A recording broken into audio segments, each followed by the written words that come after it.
Welcome to A Well-Designed Business with your host, LuAnn. LuAnn has a lifetime of experience building a multi-million-dollar business with her husband and cousin, and she knows the challenges you face in your interior design business. LuAnn brings you real-life answers to your most pressing problems, as well as practical strategies to explode your interior design business. So, let's get to the business of interior design. Hi, welcome to another episode of A Well-Designed Business. Today on the show, I have Angela Rassmussen with me. She is the principal of H2H Design Plus Build in San Jose, California. And I'm just saying, get ready. Angela is the definition of go-getter. You might want to strap on your seatbelts for this interview. Angela was a 30 Under 30 award winner for the National Kitchen and Bath Association, and I'm pretty sure you're going to love hearing her story about how she and her now husband, Matt, started H2H Design Plus Build. Before you get to meet Angela, though, let me share a little buzz about their company. H2H Design Plus Build is a fun and dynamic firm specializing in convenient all-in-one home remodeling services, from kitchen and bathrooms to master suites and additions. Matt and Angela started H2H in 2009 with the intention to create a company that would change the game in the construction industry. Fast forward to 2017, and they have become a nationally and locally renowned award-winning Design Plus Build firm. Their collection of awards from prestigious associations include NARI, NKBA, and HGTD, to name only a few. At H2H, they focus on bringing the best design solutions and remodeling services with a no-nonsense approach. Their service is turnkey, and it sets them apart from general contractors and other Design Plus Build firms because they take care of all aspects of the renovation for you. So here's the thing. Take a quick listen to a message from our sponsor, and then I'm going to be right back to introduce you to this firecracker, Angela Rassmussen.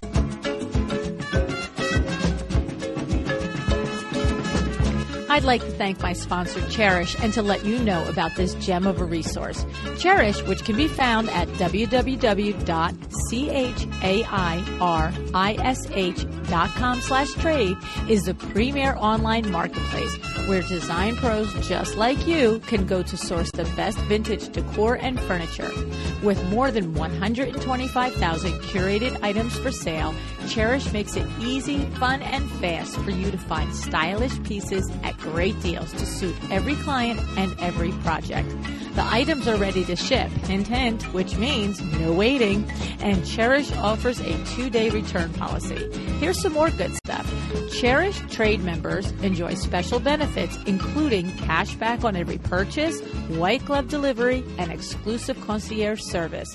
Sign up for their trade program today at www.cherish.com/trade. Hey, Angela, thanks so much for joining me on A Well-Designed Business today.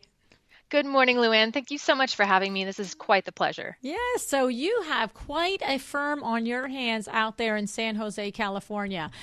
We sure do. Yes, you do. It's a big, you do big projects, and you're in you have a big team on your hands. But the thing that I just thought I would talk about for a few minutes on the outset is that your firm is run by yourself and your husband, Matt, right?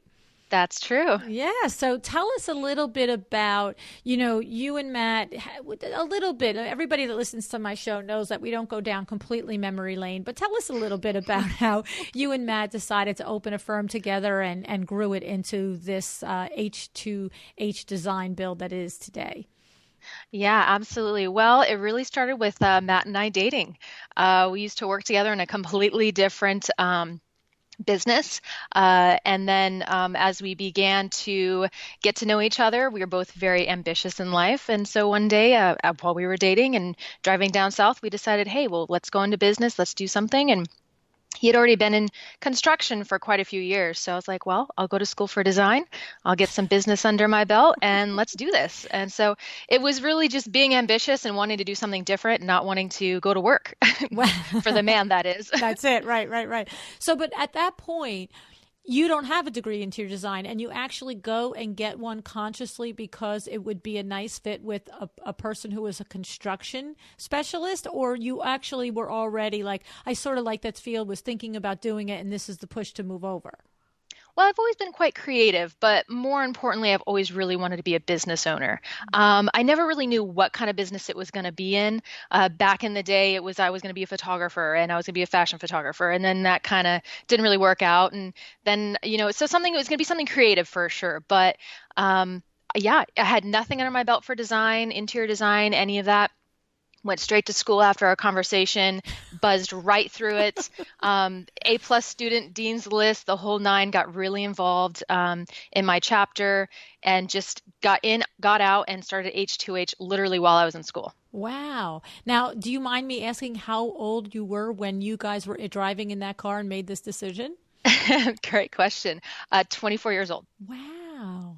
I have to say, everybody who listens to the show knows that I really usually do quite a bit of research on my guests before they get here, but I had not, that, of course, that wouldn't be what you would put in your bio, right?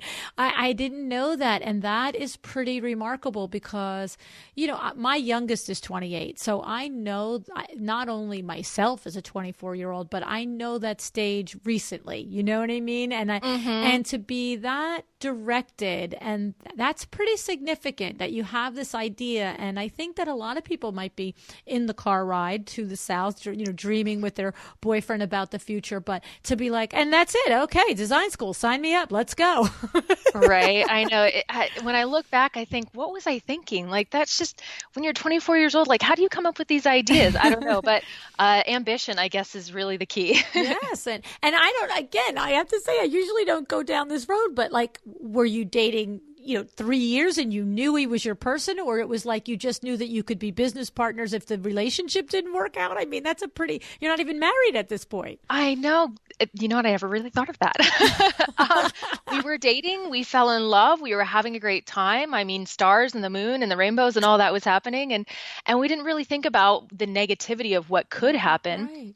That's awesome. We just really clicked. And so we're like, well, why not? And we did obviously end up getting married. But yeah, it's just, we didn't really think about that. It was like, what can we do? How can we move forward in life? And how can we do something great? I love it. I love it, because, for me, that tells me so much more about you than just that little story. That really does. It really just tells me about the two of you and what you're made of, that you just, like you said, you wanted to be in charge of your own destiny. You wanted to not work for the man. And instead of just complaining about it for a gabillion years, you actually did right. something. I think it was guts. A lot of people, I even have some friends in my life that, they talk about what they want to do. And sometimes people, and it's a natural thing, they just don't move forward with it. But, sometimes you just have to put your foot out there.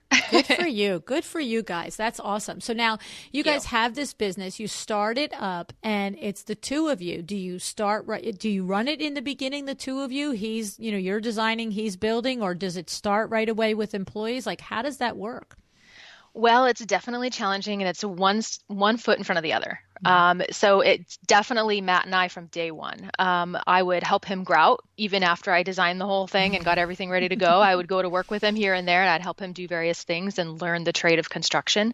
But yeah, I would design. I would work with the clients. I was stumbling through it because I didn't know what I was doing. And then, we would do the design, we'd do the construction.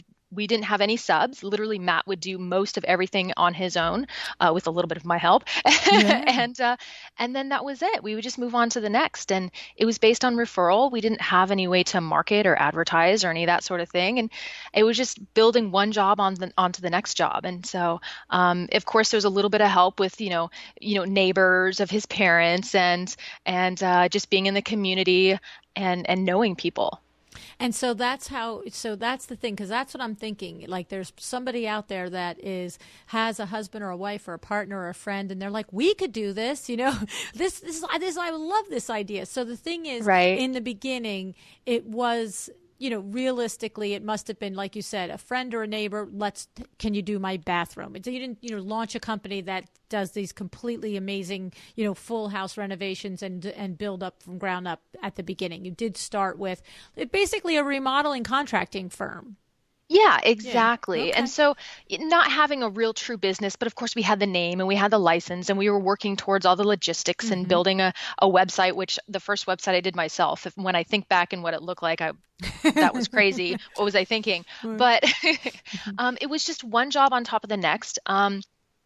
We barely made any money. We made just enough money to kind of survive, if you know what I mean. Mm-hmm. And we really had to give ourselves away in the beginning. We opted to give ourselves away in the beginning because we knew that if we worked for neighbors or the community people that we knew and we did an amazing job for them, that would really come back, tenfold. Maybe not in monetary value at the moment, but we've won many awards, and the very first two projects that we ever did, it was literally Matt and I, and we did have some help on some of them, but the very two first projects we did, one was a bathroom in Campbell.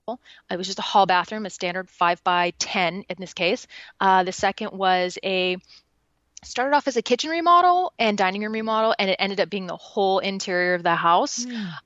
We probably didn't make a dime on those, but what we did get was two fantastic pieces for our portfolio that won us local and national awards, and the full home remodel still gets published today and Whoa. has been published in two books for the NKBA, won us a national award. It just keeps going and going and going. And even today, 8 years later, it's still being published. And it's Wow. just crazy because we just gave ourselves away a little bit in the beginning and Yes. look what we get in the long term. It was Right. just amazing. And how about, I would think that it's, first of all, congratulations on all of that. That's number one. That's amazing. But the second thing is, it occurs to me that the learning curve had to be there. And so it's pretty amazing that the first two projects you do, especially a big one like the second project, becomes noteworthy. I mean, like, where was your learning curve, Angela? Didn't you make Well, 1,000 mistakes on that first job? no, surprisingly, no. There was a lot of times that I had some serious anxiety because I thought a problem was going to turn into, a nightmare. But really what I think the key was, one, my husband, Matt, does amazing work, and he's been in the construction industry for a very, very long time, and he has worked for many contractors. He already knew, what not to do, what to do, the techniques, so on and so forth. So he was already ready to go.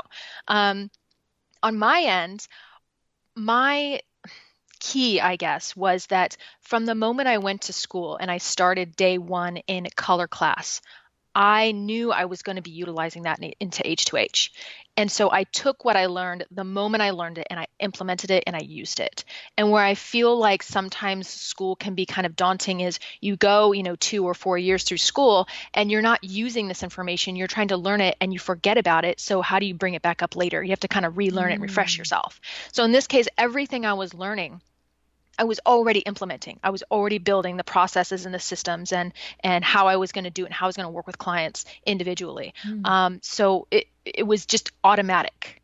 So it does make sense, but there's two little nudgy things in there. The one is that okay, so here's my first two things that go through my mind are, one, how would you suggest an interior designer who's in school really trying, because it sounds like what you're saying is because you were implementing it as you were learning it, it's cemented in your brain, what you were learning. So, and at the same time, I hear because you opened your firm while you were in school. So I can't say that that's a blanket good thing for most students to do, is to open their firm while they're in school. So having that not necessarily be an option for everybody, or actually a good idea for everybody. Have you ever thought about how somebody in school now could really cement that information, not having the way and the opportunity that you had, Angela? Well, I think definitely taking notes, finding other ways to implement other than just doing the work that your teacher is instructing you to do. I really cataloged a lot of everything that I learned in a way that I could bring it right back up very quickly when it was time to use it, if that makes sense. Okay. So not just doing the work for the teacher and doing the work for the grade, exactly, but really taking the time to say, when is this going to be useful? When do I see that this could be something that I need to bring back out, and how are you going to catalog that so that you can pop that back out in the future, kind of like a notebook, right? And then you can quickly breeze through it and then try to use it. Otherwise, just keeping it simple. Don't overthink it. And I think a lot of people, especially students, is like, well, I think anybody really, you try something new, you go out to do something, and you just really overthink it. So just keep it simple. Okay. I like that first suggestion there of really, it's like what you're describing is learning with intention, learning and understanding that you're actually going to need this information, and that's why they're teaching it to you, no matter if it's feeling dry or boring or uninspiring, but have an actual grown-up view of your college experience and understand that all of this will come into play at some point in time in your career. You hit the nail on the head, LuAnn. Yeah, yes, absolutely. Well, that takes a lot of discipline. Well, of course, you were 24 when you went back, so that's different than an 18-year-old going to school. But still, 24 isn't exactly like long in the tooth, I'm just going to say. But that is taking a very grown-up approach to the process. And, that's a whole nother discussion that we send our kids to college, I think, 2 or 3 years before they should. I mean, if everybody went to college at 24, how much better would everybody's experience be?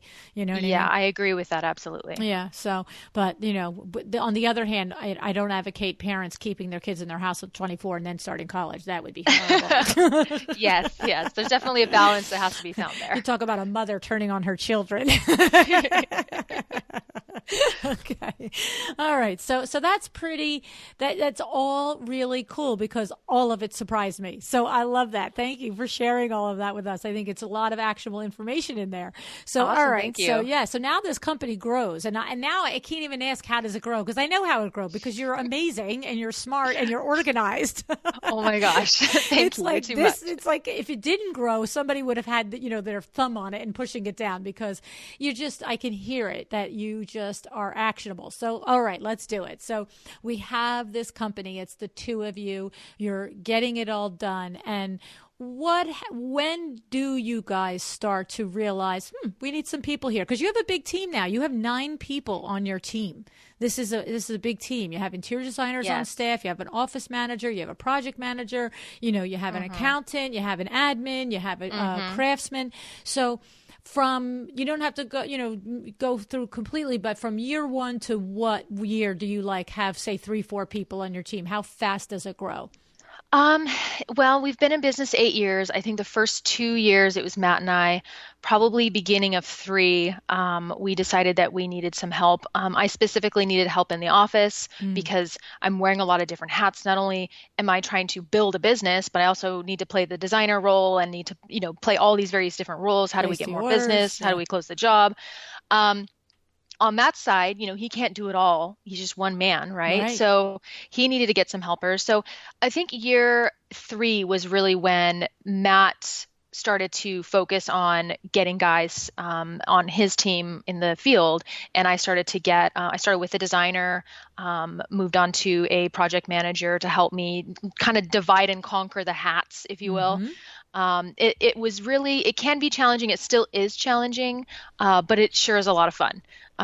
Just trying to grow and really not allow negativity in life and the downfalls to kind of let you, to push you down, but to continue to not get too high on the highs, not get too low on the lows, but really focus on what it is that you really want and trying to continue to just be glass half full, if you will, and continue to push through and try to grow the team one person at a time. It's fun, it's challenging, and you learn various different things about people when you're hiring and when you have to let people go.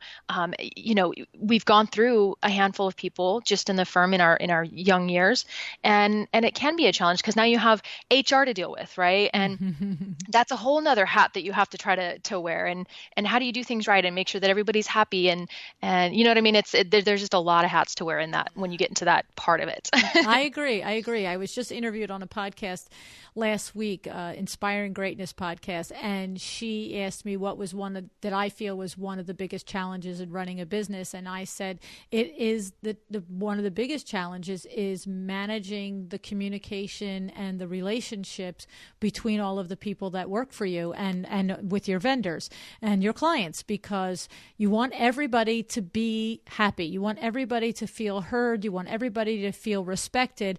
But you're still the boss, and you have to figure out one person needs a conversation one way. That's what I find is the challenge. One person needs a conversation one way, another person needs it another way. And until you really learn a person and a personality, you can, as the one who needs to initiate these conversations, make mistakes. And, what I find is that your employee rarely says, well, she said it that way, but I know she really meant this, and so I'm going to move on. It's until they really know you and trust you and respect you, they don't give you the leeway. It's like, why did that happen? Right? Why did they say it that way?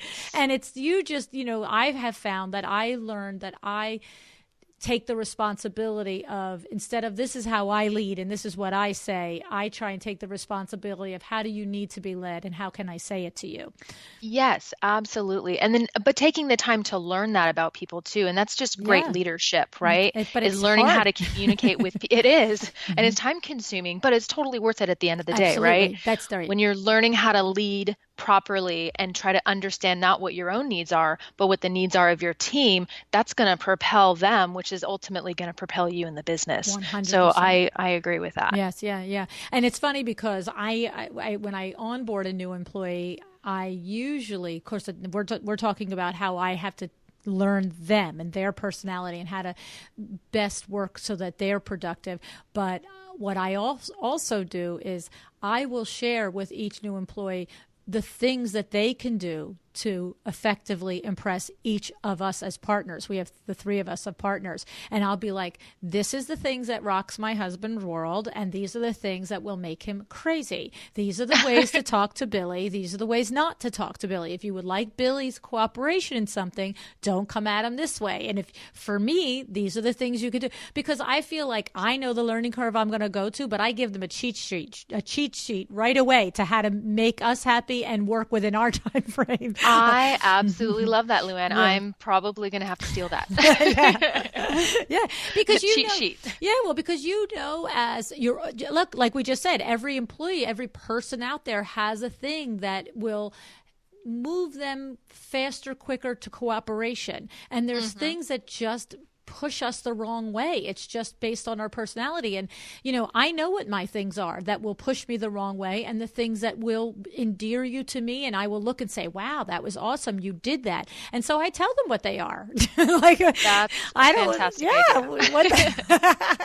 No guesswork needed. Exactly. And it's little silly things like there's big things, no question, but even little things like I have a pet peeve. I cannot stand to get a message that doesn't have a phone number attached to it. Like, don't tell me, so-and-so designer called. I know I've called that designer 50,000 times, but in the age of cell phones, you don't remember phone numbers anymore. No. You know what I mean? So if that one's not in my cell phone, then I got to look it up. And so when that happens, I actually just make them look it up. And it's like once the third or fourth time they do it, then they're thinking, you could do this. And I'm just watching them do it for me. It's like, oh, yeah, I was supposed to do that to begin with.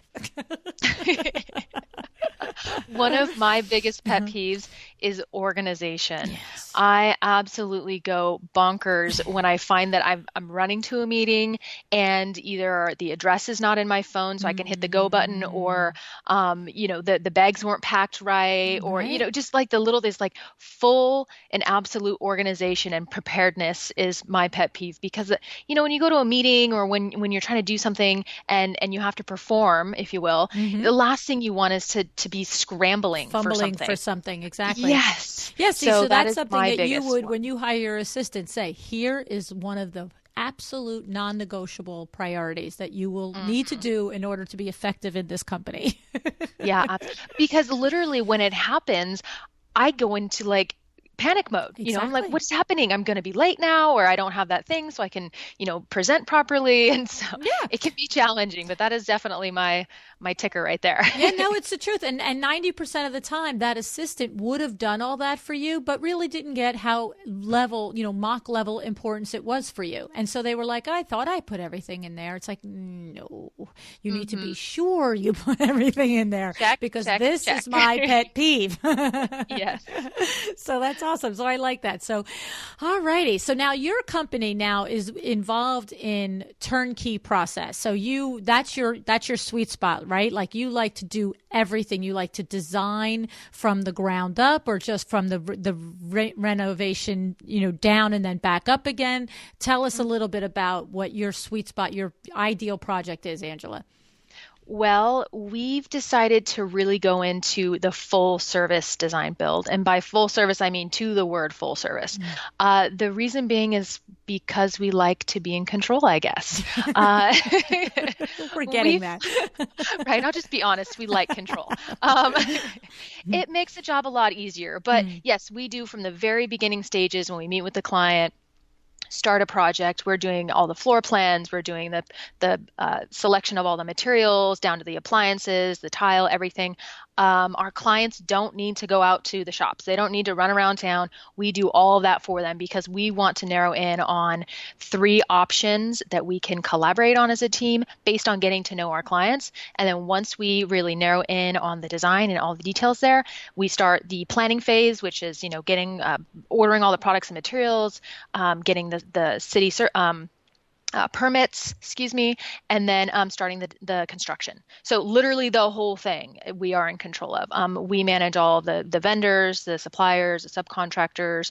We manage and handle everything. And the reason why we opted to do this is, one, we're in the heart of Silicon Valley. So everybody is tech here. They're busy. They have to work long hours in order to pay the bills because everything is so expensive here.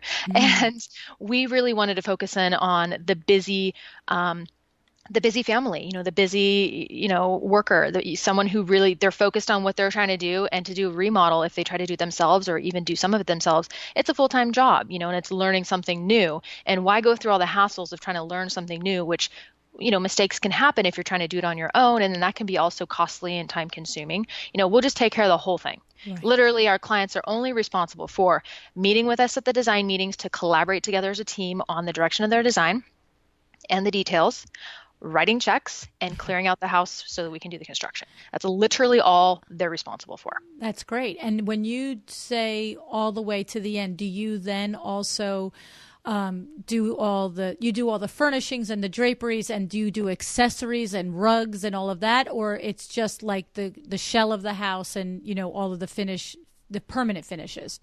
That's a great question. We typically will do just the shell of the house, the hardscapes, if you will, but we also will do design for, furnishings, window treatments. We have done that many times. That's not in our main service. That's like a secondary. Once we're in the construction phase, if the client chooses to go that direction, at that point, we'll work with them and we'll select furniture and layouts and those sorts of things as well. Okay. But it's entirely up to the client. We don't put it in our main just because it can be really intensive and picking, fabrics and those sorts of things. It does. So we do it all day long when the clients, want to do that. Right. Now, a couple of questions in there. Often I'll get listeners that will email and say, how do you transition from doing the one-off bathroom, bedroom, whatever, into like stating that this is what we're going to do. We're going to do the full project soup to nuts. You're not just going to call us into whatever. And many, many, many guests have said that you have to, the coaches, the business coaches, many of them have said that's what you focus on in your marketing. You keep putting the message out that that's what you do. And then when the random client calls up and says, oh, I'd just like you to, redo my kitchen a little bit, but I'm not doing construction on it, you turn that project down. So I'm curious, you guys started with doing a bathroom for a neighbor or a family member, and now you've evolved in a very short period of time, frankly, into this full service turnkey. Can you recall how you and Matt moved the company to that direction and how that evolved, and describe it for someone who's attempting to duplicate it? Yeah, absolutely. Well, I think that what you're mentioning is pretty well spot on. We have been full service since day one.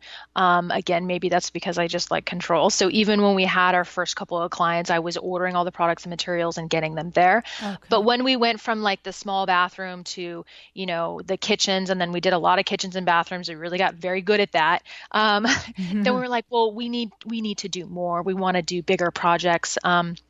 And the drive for that and the lure for that was that, we wanted to make more money, and we wanted to do the whole house because we wanted to be able to get the after pictures of everything, Right. So yeah, it's true. You have to start marketing and prep your website, prep, all your prints and your meetings when you're meeting with prospective clients and telling them what you do.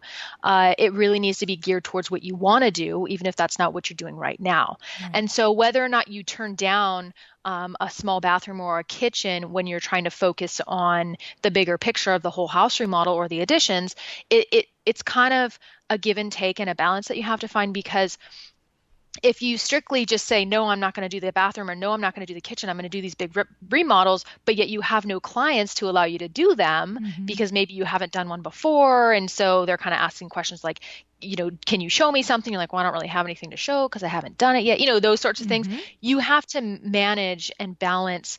Okay, well, maybe I do take this particular bathroom remodel because, business is slow, and, we need to keep, paying the bills and that sort of thing. And yeah, let's get this. Oh, we finally got this whole house remodel. Awesome. But let's not get too high on the high. We still need to do a couple of these kitchens, to keep things moving. It's a bread and butter, right? So there's probably a sweet spot where you're doing it, not doing it, and then the momentum picks up, and then you get to a point where you are able to be a little bit more choosy.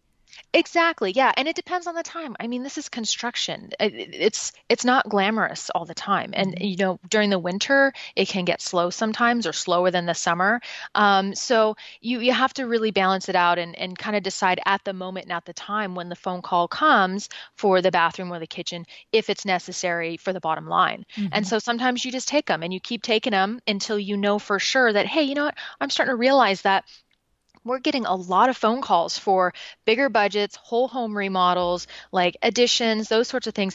And we're actually closing all these jobs. And now that's a lot of what we're doing. Now that's what people are seeing, and obviously your marketing is working towards that direction. Now maybe you can say, hey, Mr. and Mrs., small bathroom, right now is not the time. We just don't have the ability to do your project. Right. And then refer lead them you to somebody else. Or whatever. Yeah, exactly. So it's definitely a transition that's probably over a year's period of time. Okay. Maybe even a little bit more. Okay. And it sounds like, though, that from the beginning, you weren't taking, like, let's use a bathroom or a kitchen. Let's use a kitchen, for example. It sounds like to me that if even from the beginning, you wouldn't take a kitchen where somebody would say, I just want to redo the backsplash and the countertops and, get a new table and chairs. From the beginning, you were like, we gut and renovate. Is that correct? Or that is correct. Okay, yes. So you did stand in that space on that. It's like, I'm sorry, I'm not the designer for that project. If you want to pull these cabinets out, start over, then I'm your girl. Yeah, exactly. Okay. If you're going to do a whole reno, then that's what we're the company for you. But when we did get, and we still sometimes get the phone calls from Yelp or somewhere, we're like, hey, I want to just do my backsplash. Like, well, maybe we're not the company for you. We're full design build, and so maybe a general contractor or handyman, could help you in that situation. But yeah, since day one, complete guts is what we've been doing. But however, it did just start with Matt and I back then, and we had the option to turn people down because we didn't have, the overhead that we do today. So we were able to really put our foot down at that moment and say, here's what we want to do. And if we don't get the jobs, that's quite all right, because it's just the two of us. We can survive a little bit until it really starts to pick up. Okay. So you really, from the beginning, identified what your intention was for the business and stuck to it. And it grew and it evolved. But the core of it was that you are from beginning to end on whether it's a room or a home. Yes, absolutely. Yeah. And we include everything. I mean, I'm talking appliances because some companies don't include appliances for some reason. That's appliances, that's all the finished material, rough material, city permits, engineer fees, literally everything. Construction, I mean, the whole nine. It's the entire project. Okay. So, because that's also not necessarily a given. Sometimes a designer, quote unquote, her firm is the full service project, but maybe there is another person that's the GC or the architect that's dealing with the permits or dealing with separate things, right? I mean, is that what you're describing? Your particular firm, everything in-house? Yep, everything in-house. We handle the whole thing. And what really, about- we're a one-stop shop. So you only, as a client, you only have one small team to work with. Right. You know, you don't have to delegate and work with various different contractors. And what about when there are architect's plans required? Do you have an architect that you work with? Do you sub that out? How do you handle that, Angela? We have engineers that we sub out to, and we don't usually use architects. Most residential remodeling projects don't require an architect, at least the scope that we do with additions and full home remodels. So an engineer is all we need. Okay. Our designers in-house will design it, pop those drawings over to our engineer. Our engineer will do the structural drawings for that. We sandwich those two together and take them to the city. Okay, so it's even also a further delineation of your demographic. You're not taking a project where somebody says, I have a piece of land, I want to build a house. That's not you. Even though you're probably capable of doing it, that's not you. Correct. You want the person who says, I have a house and I want you to renovate it. And I want you to. Yeah. Okay. Yeah. So, well, we are in Silicon Valley. So one thing too is to take note is we're in an area where we're kind of landlocked. There's not a whole lot of areas where you can build a new home unless you're, 30, 40 minutes away. Okay. Everything here has been, built typically in the 50s, the 60s is pretty standard.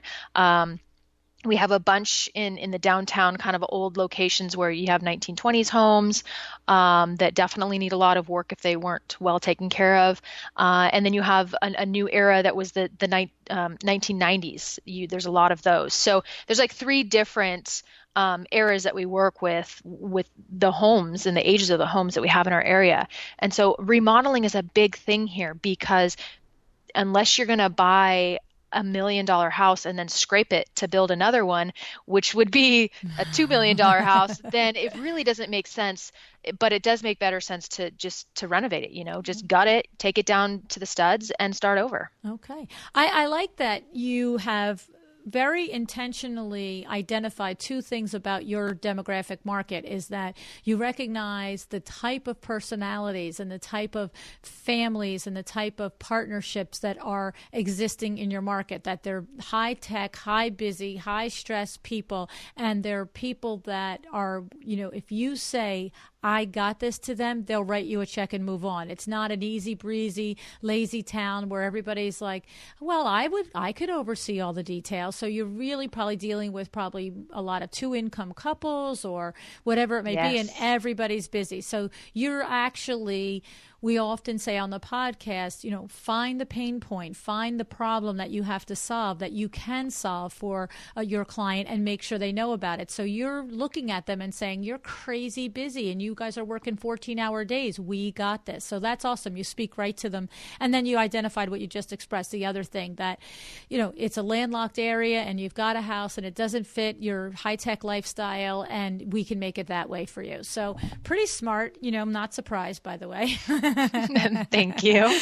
So let's go into that tech talk. So you are right there in Silicon Valley. I mean, I'm here in New Jersey in the New York area, and I know that motorized window treatments, they are filtered all the way down to, the grandmother here that, just wants a pleated shade. And it's like, I say to her, you want me to put it on a remote control battery for you so that you can operate it from your TV chair? Okay. You know what I'm saying? Right. So let alone where you are, like where, everybody has got everything, motorized. But this is like, there's whole house systems, there's smart systems, everything is integrated. What are you're on the cutting edge. You're probably doing it way before we're doing it here. What are you seeing, Angela? What do you like about it? What you don't like about it? What's happening with that?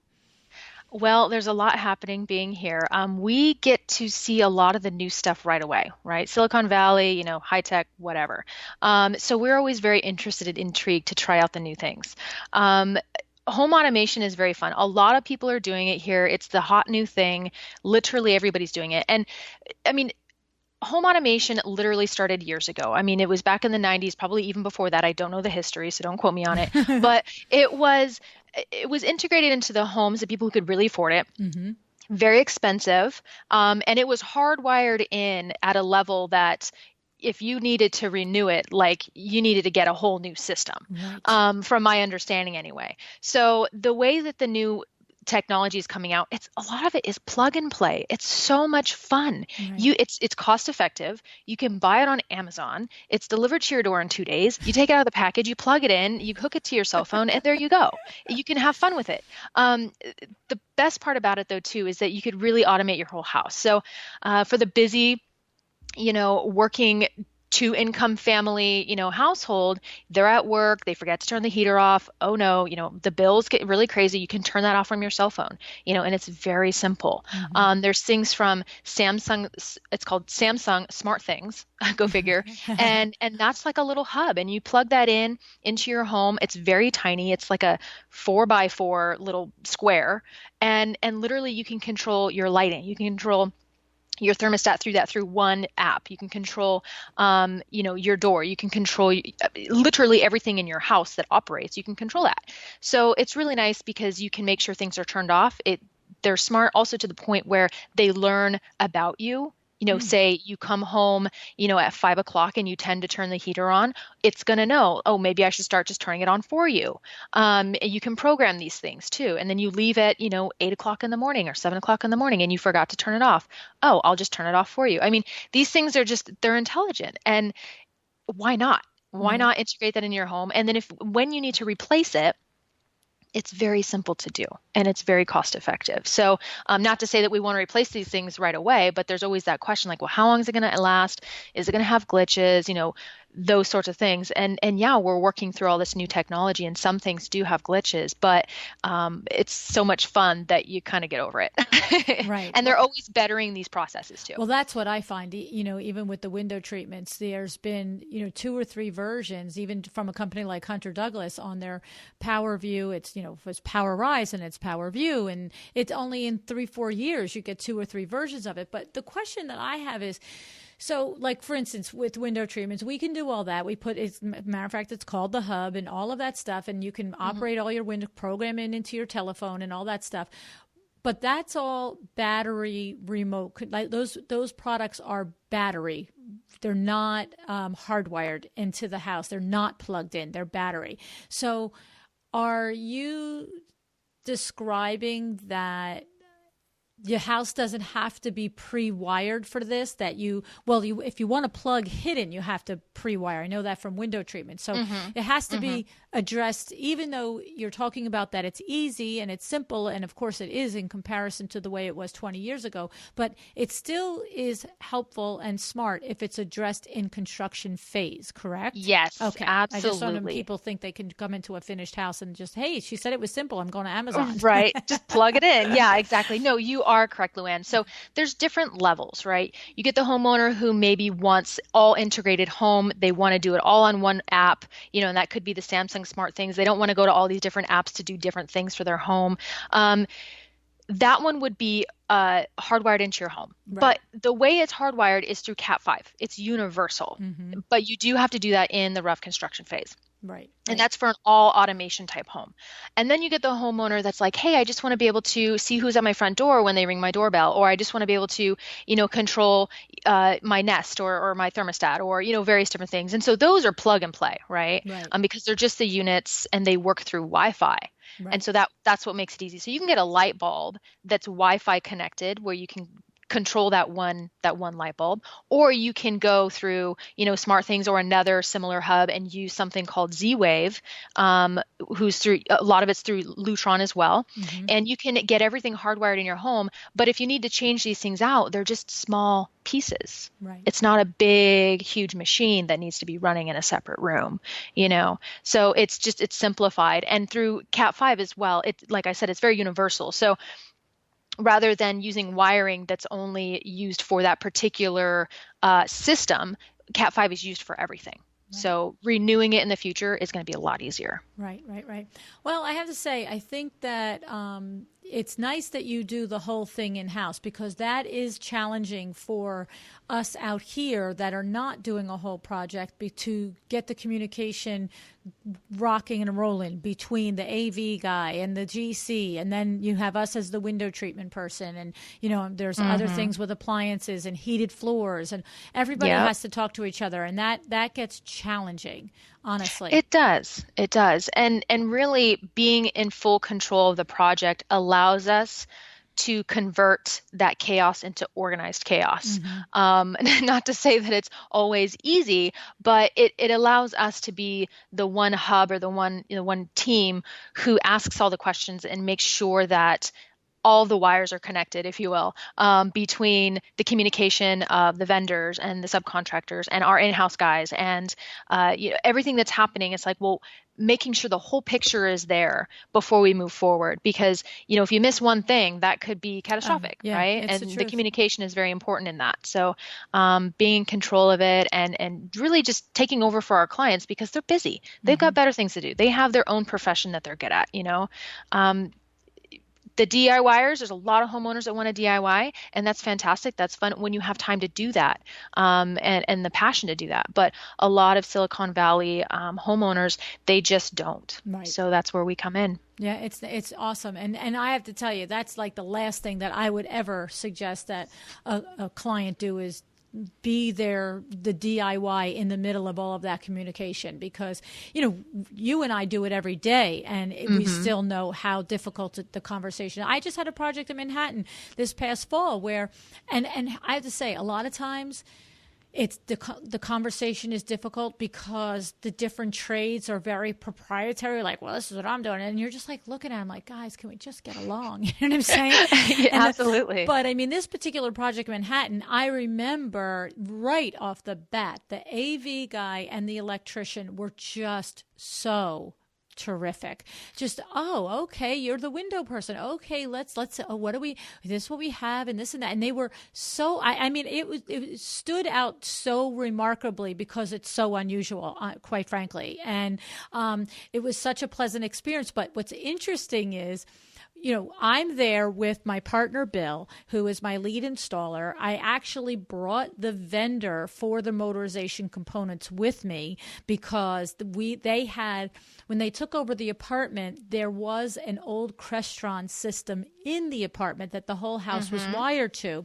And now I'm bringing in new components, and there are other components going in that the designer was speccing, but the Crestron was there. And apparently the AV or the electrician deemed that it was worthy saving, and so we all had to make our stuff talk to this older system, and that's where you just went right above my pay grade. I'm like, okay, we need the actual people here. I need my Billy with me, and we need our fabricator, and but it was such a terrific collaborative meeting. And the thing is, I'm a crazy note taker. So we have a meeting and we say, this is where I need an outlet. Every single window, we're describing where the outlet should be.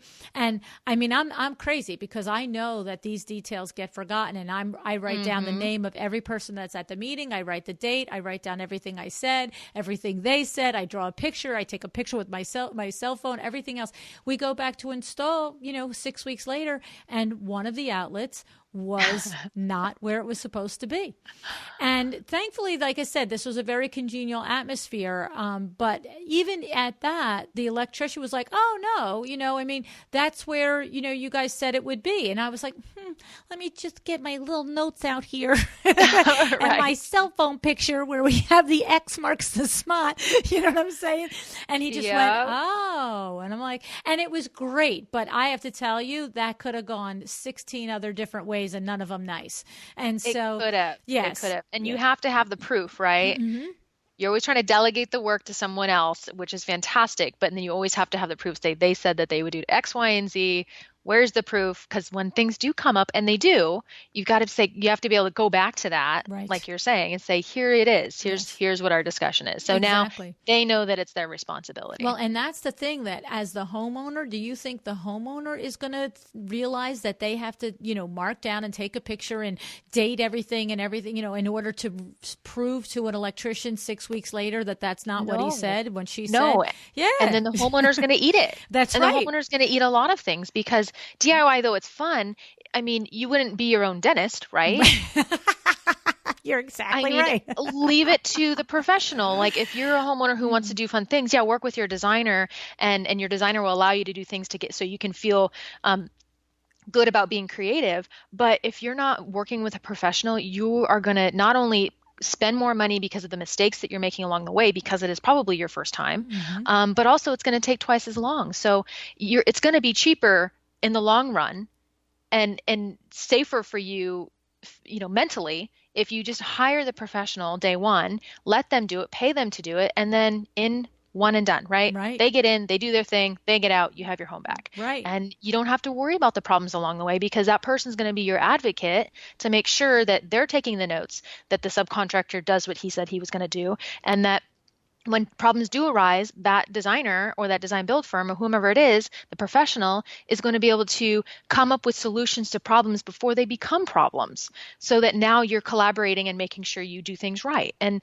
homeowners, I just don't know that they're able to do that. They're good at what they do, and that's great. Right. But we're good at what we do. Exactly. And what I'm going to say right here is, often I get emails from newer designers that say, how do we get bigger projects, or projects when we have less of a portfolio and things like that. And everything you just said is exactly the sort of language that even a newer designer could use, because what I always tell them is, even if you feel like you're only in the field 2 weeks, 2 months, or 2 years, that's already 4 years of school ahead of the potential client. And Absolutely. So you know more, and, don't pretend to know what you don't know, but at the level that you're going for the work, it's exactly that language like Angela just used. Why do you want to struggle through this process? I am the one who understands that I will have the responsibility of the communication with the different trades, and let me take the problems and struggles off your back. That's how you close a job. I mean, I would tell anybody that's wondering how to present and close a job to rewind this little tape here and listen to that little bit that Angela just said, because I was listening to it. I'm like, this is a close. This girl's a closer. I'm like, I'm signed up. Here's my signature and my check. Right. No, it's awesome. So before you go, I have one thing that I was interested to ask you. I'm wondering if it's a proprietary program, or what is the software that you're using? You have it on your website and you describe it to your potential clients as Track Your Project, where the client has their own web page. They can view their project. They can communicate. They can see you input all of the updates and what's happening with their project. What are you using for that? We're using Builder Trends. It is a fantastic program. It's all on the cloud. They do a lot of the work for you. It's fantastic. So what Builder Trend is a cloud-based program that you and your clients can work within in order to organize the project, organize a calendar. It has Gantt charts. I mean, it really organizes everything for you. But your client can go on there as well with a user and password and really see what to expect. They can see, where is the light at the end of the tunnel? When is construction going to be done? When is the design phase going to be done? When are these meetings that I need to be attending? And then also it's great too, because with the construction end of that, construction is not an exact science. Things happen. So they can see the schedule move and fluctuate as a living, breathing being when things happen. So if the tile runs a couple days late and we have to push things back, we don't have to go back to the calendar, print a new thing out and pass it to our clients like the olden days. They can just go on there. We can let them know, hey, tile was set back, go on to the Builder Trend, and now you can see the new schedule if things had to be shifted out a little bit. So it makes it a lot easier. In addition to that, anytime you're doing a remodel for the homeowner anyways, it's chaos. It's absolute chaos, because they have to move, they have to get all their stuff out, they have to go find and get comfortable somewhere else while you're doing the work, and then they have to, go to work and commute and all that. work with their children and their schedules, and then also have to move back in. So with all of that chaos on their end, things get lost and misplaced. So now this is one place they can go. Every document that they sign, every agreement, everything, we have copies of that digitally on this program, so they can go and they can see the whole project just in one spot, and they don't have to try to keep track of folders and binders and all that stuff as well. So it just simplifies the process. And again, that's where the technology comes in. That's terrific. It sounds like the Mydoma Studio platform that's used by a lot of interior designers. And I guess this platform, Builder Trend, is set up for a lot of those construction phases that maybe a designer isn't necessarily responsible for executing. But it sounds awesome. I mean, it's the truth. And I love the way that you share that you understand that your client's life is really no bed of roses while they are living at the Motel 6 with their 3 kids and their dog. And, and you're right. It's like, where is that document I was supposed to sign? Like, I don't get it. What happened? Yeah. And you know what, too, with a busy life, emails get lost or you just overlook them. Right. And so it's like, hey, Mr. and Mrs. Klein, did you get that email? They're like, what email? Right. Like, okay, it's in the Builder Trend now. We don't have to worry about it. Right. And you know what? It's a great accountability system for both sides. I mean, now they can't say, I never got it. It's like, well, I'm kind of looking at it in there. All you had to do was log in and see it. Absolutely. So that is awesome. So what's ahead for you guys, Angela? I mean, you really have something really special going on there. You're very talented. I can hear it. Are there hopes and dreams for H2H Design that you're, thinking of, or just keep doing more of the same? No, we never want to keep spinning our wheels. So we're always coming up with new and greater, goals. And that's what kind of propels us forward more quickly. So right now we are under construction at our very new studio here in San Jose. We're going to be opening up that very soon. And that's really amazing for us because it's really our first commercial building that we'll be working out of. Next, we're just going to continue to grow and develop the team, get more team members, continue to sell more jobs, bigger jobs. And then we want to do a couple of things. We want to add some branches to H2H by doing, house flipping, more of the higher end or the medium to high end house flipping eventually. So we're really learning and digging into that. And then some other branches that we want to add on to as well are, design in a box where we can, there's a lot of different companies that you can get, clothing in a box and you can get jewelry in a box and they'll like ship it to you. And we're a local firm. So we're like, well, let's do design in a box where we can design, remotely for other people who aren't in our area. And we just kind of simplify the process and put together floor plans, and then we deliver it in a box, and then they can, DIY themselves. And this is design, meaning more like the soft goods and the furniture and those sorts of things. So just trying to figure out what else can we add to this thing? How else can we, grow and do something different and try out new things. And so we're always thinking up new ideas. Okay, I'm practically hysterical here, I have to say, because I don't think I gave you that question ahead of time and I thought, a lot of people say, and I don't often ask everybody that question. I, matter of fact, rarely ask anybody that question. And you're like, well, okay, you got a pen and paper? I'm going to do this and we're going to do that and we got this going on. Once again, there's that drive. It's like, okay, we already did that. Now what's next? Awesome. And then next we're going to be president of the United States of America. I can imagine the space that you're building for yourselves. It must be amazing. And it's probably all wired and you can, talk to it when you're on the road and tell it to make your coffee when you're on your way back. Oh my gosh, LuAnn, it is wired to the max. This whole thing is super tech. Now we can show our clients more specifically how these things work. It's a design studio rather than a showroom. So, homeowners can't walk in and buy a faucet off our wall. Right. We just wanted to be different. We wanted to create an area where clients could come in and feel comfortable. We could meet with our clients there. We3could show them things. We have a design lab that we're building that's just going to be over the top glamorous and well organized. We're building kind of what we're calling as a fishbowl right now, which is a similar concept that's been in various other types of companies where when the client walks in behind big sheets of glass, they can see the design lab. They can see the designers at work in their space, Wow. So it's going to be fun. I'm very excited for our opening day. Oh my goodness. It sounds really fabulous. When is opening day? It's a lot of money and it's a lot of time. So we don't have an exact day yet, but here in the Weeks, next months? uh, probably 2 months. Oh, okay. So that's close. Listen to you. Yeah. Yeah. We don't have an exact day and time on the calendar yet, but No, we tried it. We really tried it, but LuAnn, our clients have to come first.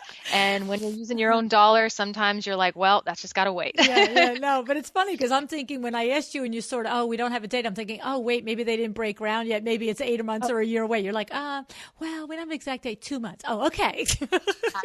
We had an exact date, and then we surpassed it, and we're like, okay, well, maybe we just need to keep moving forward, Take a breath. make this thing happen, and take a breath. Got to work with the clients, and they always come first. Yeah, so it's not an exact science. No. And I love the idea of putting all the technology that you like to feature and sell to the clients in the space that they can come in and experience. That's a huge thing because especially, it's a concept that's like you can say, well, what do I need to do that for? It's like, I'll never forget the first time I got a cell phone in my car. So I don't know if you're old enough to remember that they used to be tethered in your car. Okay. Yes. And I remember the landlord of the building that we were at that time. So now we're in a building 19 years. So we're going back more than 20 years, right?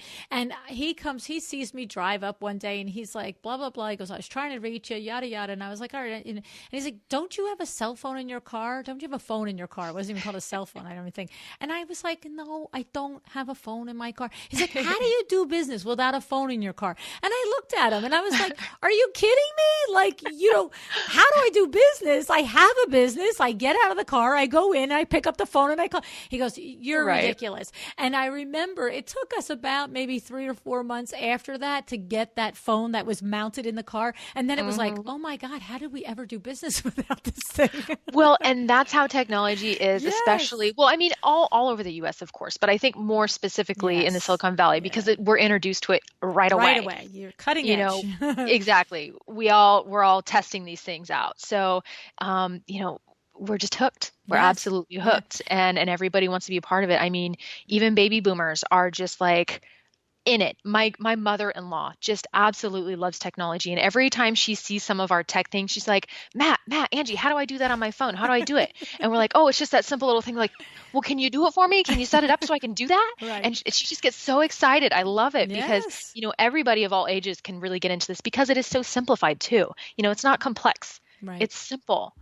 Well, I found that when we moved to a new townhouse, it's like 3.5 years ago at this point, when we were moving here, my husband said, when you do the window treatments, LuAnn, I want everything motorized. And I was like, that's ridiculous. We don't, we're 2 people. We live in a 4-bedroom townhouse, and we certainly don't need window treatments motorized in rooms that we don't use. Like, unless your cat is running around the house following the sun.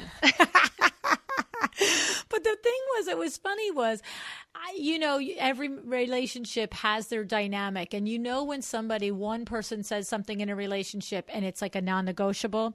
And so like I came back with them, like, we don't need them motorized all over the house. We can just motorize them like our bedroom or whatever. He just looked at me and he goes, I want the whole house motorized.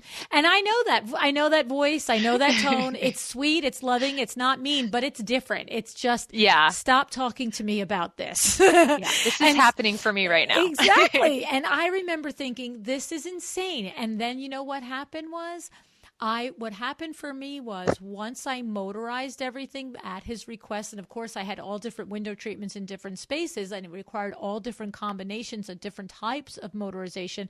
Then what happened was, guess who sells motorized window treatments like the back of her hand?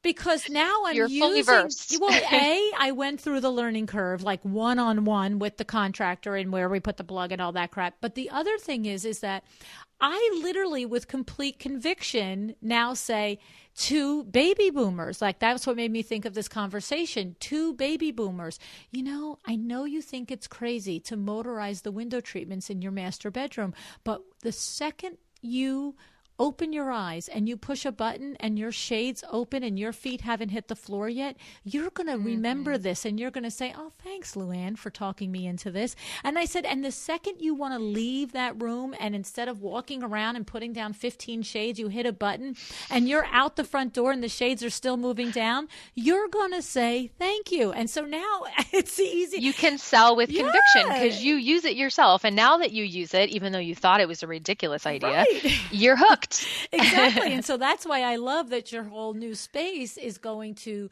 have all these, experiences for your client, because that's how you hook them. It's like, look at that thing. I want it. Why wouldn't you want it too? Exactly. So, well, I have to tell you, I really, truly enjoyed meeting you. And now I have to have San Jose on my list of places to go. It never was really on the list, but I have to see this space and I would love to meet you. You're a firecracker. Oh, thank you, LuAnn. It's such a pleasure to talk with you and get to know you as well. Yeah, so I appreciate your being on the show. I'm 100% sure that you've given some information and advice to younger designers that are dreaming in the dream stage. They're taking that ride down the 101 right now, and they're thinking, I want to do what Angela and Matt did. All you got to do is just do it. Don't think about it. Just do it. That's awesome. I love it. Thank you. Thank you so much, LuAnn. Have a great day.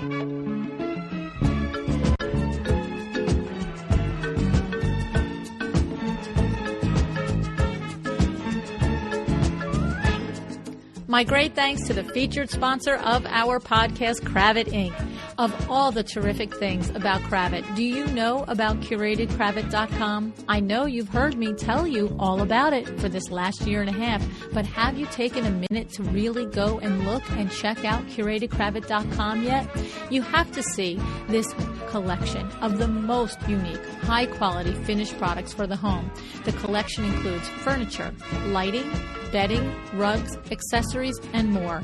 It is so comprehensive. It features customized designs as well as unique hand-picked pieces from the global design market. CuratedCravat.com is available exclusively to the trade. That's right. No direct consumer purchasing. They have your back at Cravat Inc. And have you checked out the innovative ready-to-ship upholstery program? This is groundbreaking in our industry. Where else can you find someone that delivers custom quality furniture fast? I'll tell you where else. Nowhere else. You see, it's the combination custom, quality, and fast. That is at CuratedCravat.com. You can shop the site by product category, by stylized product stories, and through the curated rooms designed by the industry tastemakers. At CuratedCravat.com, they are committed to making your job more efficient by providing unmatched customer service coupled with an exceptional product offering. Cravat Inc. stands firm in their mission to serve the interior design trade at the very highest level. And the last and one of the most fabulous features is the process is so simple. That's right. Design, click, delivered. Easy as that. One last thing. Cravat Inc. has a thank you to you as a listener of the podcast. If you are on the site and you are ready to make a purchase, any one purchase, you can get 10% off as their thanks to you. Enter the code CKPodcast at checkout for 10% off any one purchase.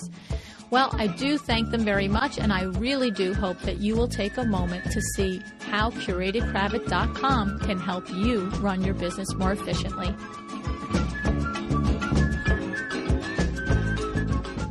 I just loved Angela's energy. I was so struck by her confidence and the way she goes after her goals. She and her husband have created a firm from a vision that they shared about the way they wanted to live their life. It's so obvious that they have translated this vision and this drive and this goal into effective and inspired leadership with their company. And I really loved how finite she was about their ideal client. Remember, she described it very busy, Silicon Valley people that recognize that they don't have the skills to oversee the building or renovation of their home.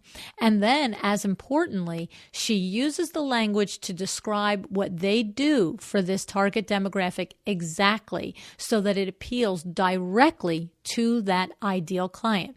She said this, we literally tell them the only things you will do are three things. You will participate in the initial design meetings, you will write checks, and you will clear your house before we come in to do construction.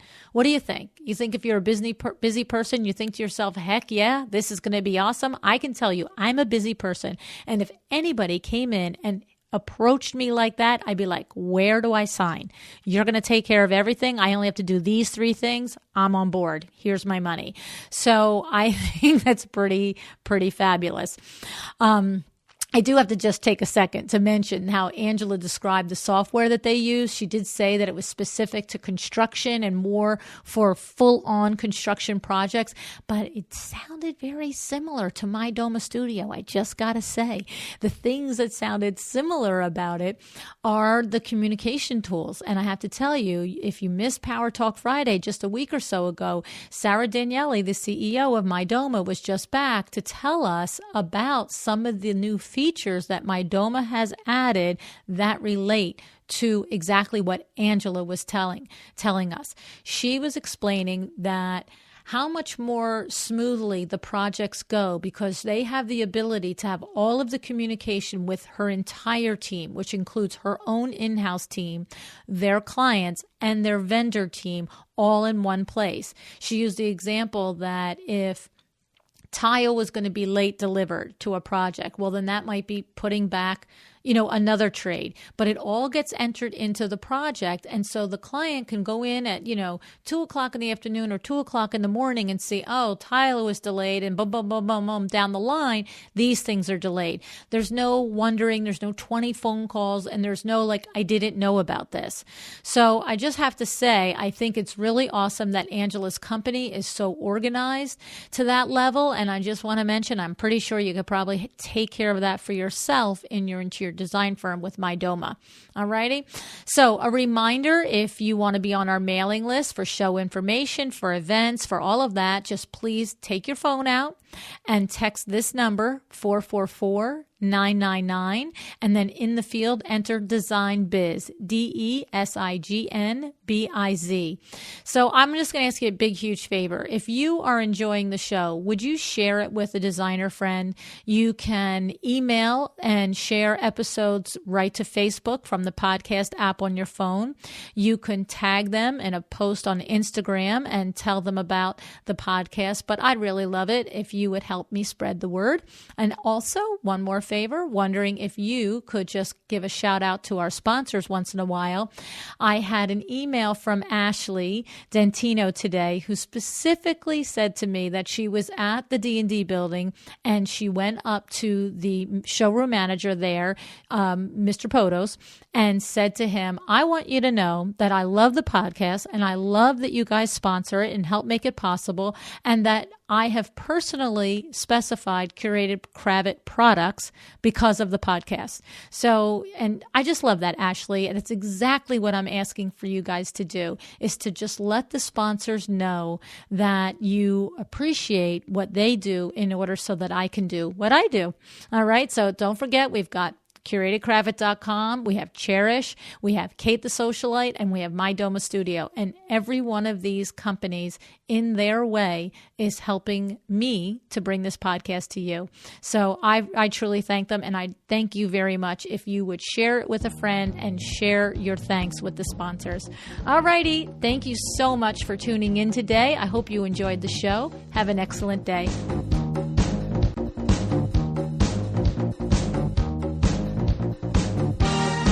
Thank you for joining me again today for another episode of A Well-Designed Business. This podcast is a production of WindowWorks in Livingston, New Jersey, your trade resource for custom window treatments and awnings. Learn more about WindowWorks at www.windowworks-nj.com.